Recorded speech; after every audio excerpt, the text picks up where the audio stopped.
Should you buy a new construction home, or is a resale a better fit for you? Stick around because that's what we're talking about today.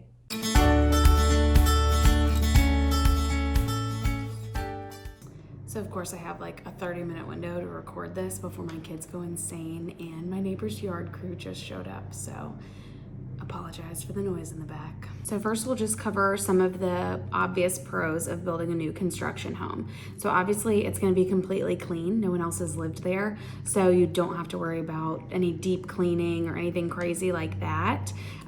You also get to make a lot of design choices. So you can choose the backsplash in the kitchen. Sometimes they let you choose paint colors. Sometimes you get to choose the different flooring shades or types of flooring. Depending on the builder, you could go crazy with some of those options. Some of them give you just certain packages to choose from. That'll all depend on the builder you're working with. Another thing you don't have to worry about would be any outdated or broken appliances. So the AC unit's gonna be brand new, your range is gonna be brand new, your refrigerator, things of that nature all come brand new in a new home. So that's obviously a plus. You don't have to worry about going out and replacing those a month after you move in. The last big pro is that a lot of builders will give you incentives when you're building a home with them. So this can kind of vary depending on how new that builder is to the area or how many houses they've built in the neighborhood so far. So I know when some of the builders in our personal neighborhood first came in, the incentives were amazing, like get a finished third floor, get a designer kitchen with a double oven was your incentive if you signed within 30 days or so.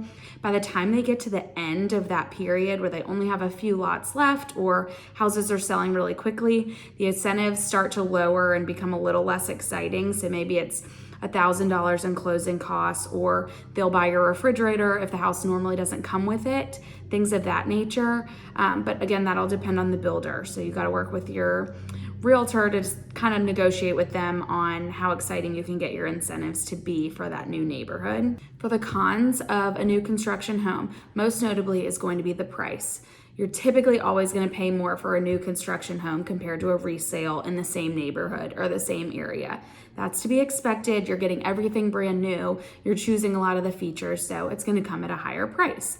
Another one of the cons would be that it can take a while. I know this is something that my family really considered when we were looking into building a house. We have 3 little kids, and going to live in an extended stay or with your in-laws or your parents, not exciting.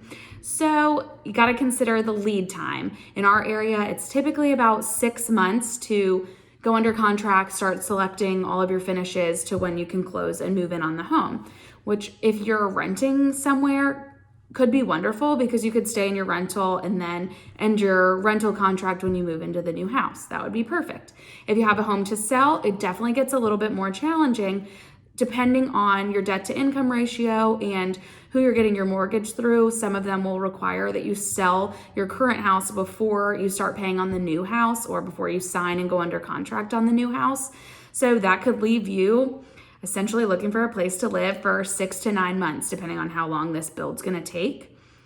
Another thing that you can consider with a new construction home is typically the landscaping is not finished. So unfortunately, a lot of home builders, when they come to put in a new neighborhood, they just bulldoze the whole thing, take out all the trees, and they just put the houses down and then start new. So you might get a cute little tree in the front yard and a couple cute little trees in the backyard or some bushes, but the mature landscaping that you like from an older neighborhood is typically not going to be there.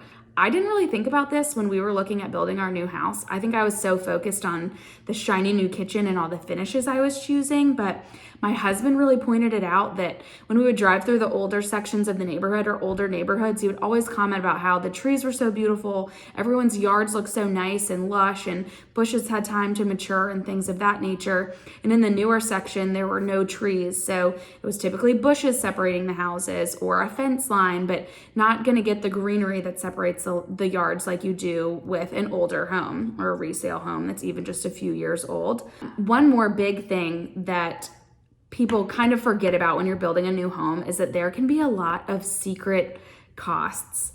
Some builders are really great about giving you all the upfront costs, and when they say the homes start at $380,000, you could get out of there spending only $400, but We found when we were building a house that it could say that you start at $350, and by the time you leave the design center, we were over $460. I mean, we were spending a huge amount of money in the design center just to make little changes like wanting hardwoods or things of that nature.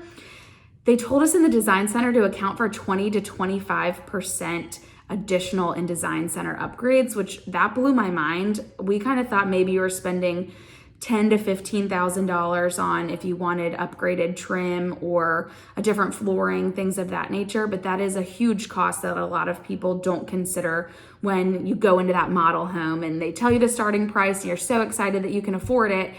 And then you go to the design center, you're already under contract and you find out this house is not going to look anything like you were expecting it to look like when you sign that contract. So one thing I always recommend, and my husband and I did it, even though we didn't end up building, but I'm so glad we did. Before we put our money down on our new construction home, we asked to go to the design center and price out what our upgrades were gonna look like. I will admit that I was shooting for the stars, and so I thought I was gonna get this beautiful kitchen, the designer kitchen, the screened-in porch, the most expensive hardwood floors, and the gorgeous craftsman trim. And when we went there and we added it up, we were looking at $150,000 on top of the starting price, which was not in our budget. So we had to make some changes. But that really helped us make a decision between buying the resale or buying the new construction home. This is also a challenge because some builders are not the same. Some builders we looked at, their starting price included hardwoods all downstairs and included a beautiful kitchen with white cabinets and quartz or granite countertops. Other builders, their starting price included carpeting in every single room. So anywhere you wanted hardwoods was another $10,000 or something crazy. If you didn't want Formica countertops, which who wants those? You had to pay a lot of money. So their starting prices could be really misleading. This is where it's helpful to have a buyer's agent to kind of help you compare this home in this neighborhood or this builder even in the same neighborhood, what you're gonna get for your money.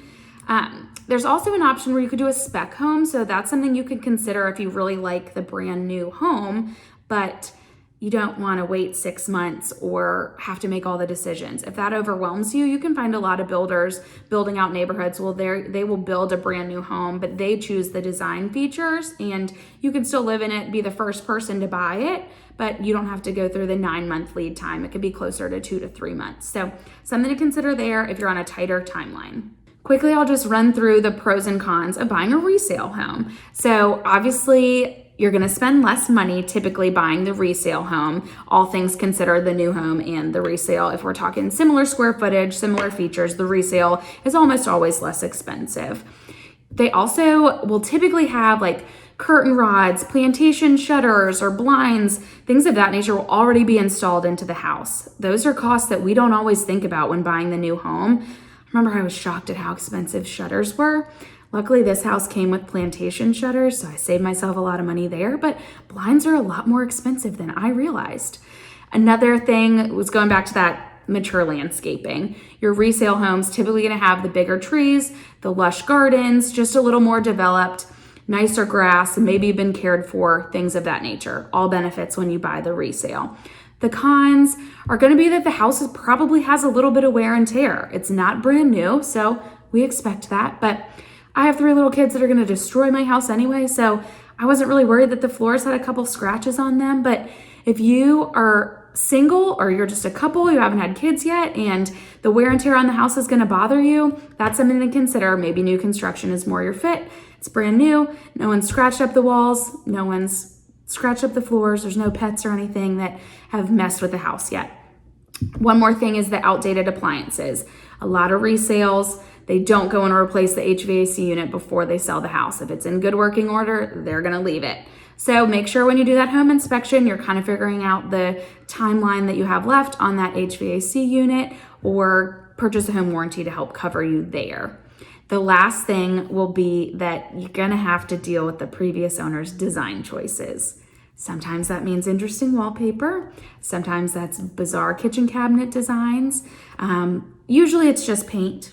Not a big deal. You could fix that pretty easily, but that's just a little bit of work you're gonna have to put in. If you're willing to do the work, a lot of times you can save yourself a lot of money and still get a great house. So if you have any more questions about resales in the neighborhood, or if buying a new home is a better fit for you.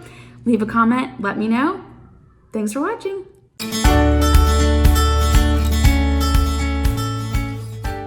Now I'm only wondering why I took the video at this angle when like I could have been up here. Much better. Next time. Another pro would be that that's all I got.